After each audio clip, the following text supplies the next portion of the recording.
आपल्याला शौर्य काय करणार, गणित सोडून दाखवणार. सांगा तिला कुठलं गणित द्यायचं. 35 भागिले 3. 35 भागिले 3. 35 भागिले 3 सोडवणार ना. चला लक्ष द्यायचं.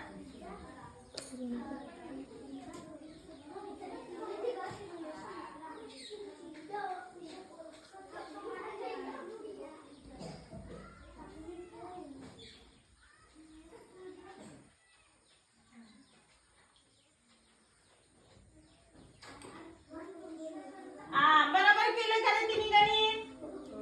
केलं का. मग टाळ्या वाजवा ना तिच्यासाठी. आता तिने काय चूक केली बघा. तर तिने काय केलं, अगोदर हे सगळं मांडून घेतलं. तर हे अगोदर मांडायचं नाही. 3 मांडलं, यांची वजाबाकी करायची, नंतरच हा 5 खाली घ्यायचा. तिने पटपट सगळं अगोदर तिकडचं करून